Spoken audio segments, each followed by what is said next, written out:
Agriculture is one of the most economically important industries in South Florida. Close to 700,000 acres of farmland are found south of Lake Okeechobee in the Everglades agricultural area. Increasing South Florida's reservoir capacity by converting farmland or by increasing water levels in Lake Okeechobee will help ensure future agriculture water demands are met and will have the added benefit of increasing water supplies for natural areas and urban centers. Lake Okeechobee supports a recreational and commercial fishing industry that is worth hundreds of millions of dollars. The shoreline of the lake provides valuable wildlife habitat, especially for wading birds. It is also one of the primary sources of drinking and irrigation water for farmers in the region.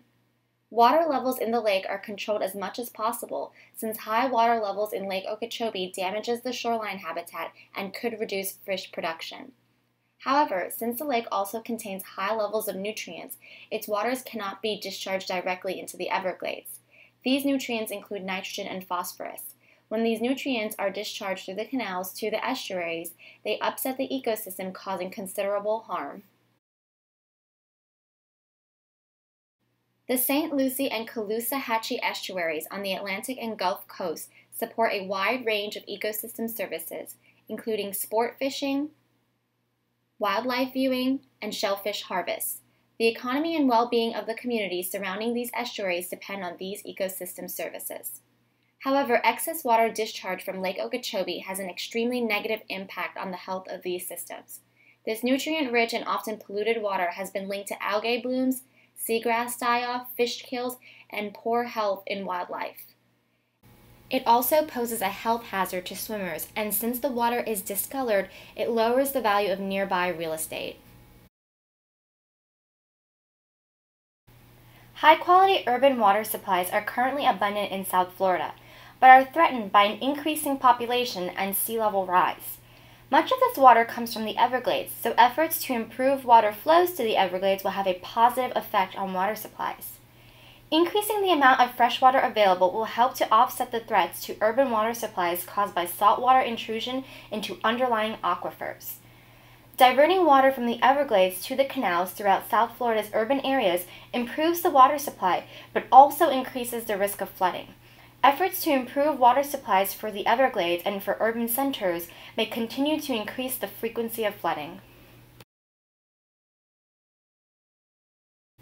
The Greater Everglades ecosystem includes Everglades National Park and Big Cypress National Preserve.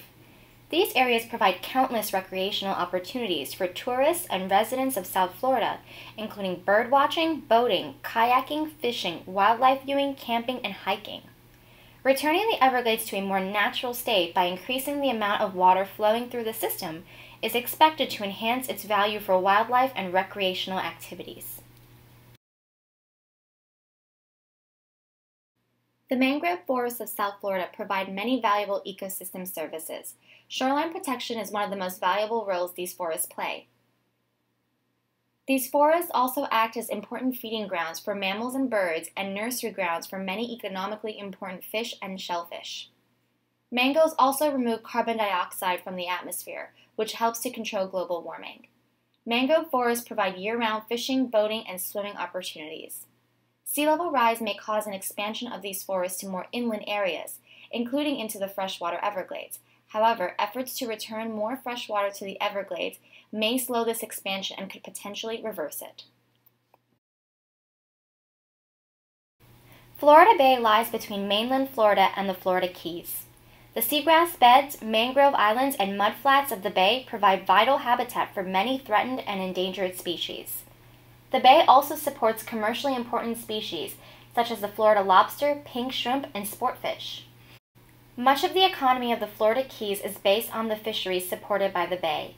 In the past several decades, Florida Bay has been subject to several large algae blooms that have killed many thousands of acres of valuable seagrass habitat.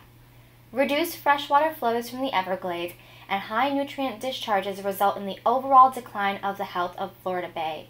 Increasing the amount of low-nutrient fresh water flowing into the bay from the Everglades is expected to reduce these problems and return Florida Bay to a more natural condition. The population of South Florida is expected to increase in the coming decades. If the population growth is similar to the growth experienced over the last 50 years, development will extend further along the coastlines and further inland. The proposed management plans seek to lessen development and urban sprawl in the lands in the west, which are needed to restore the Everglades ecosystem and protect the region's future water supply. As such, these management plans will limit the amount of westward urban expansion to accommodate this population growth, which in turn may restrain future economic development in the region.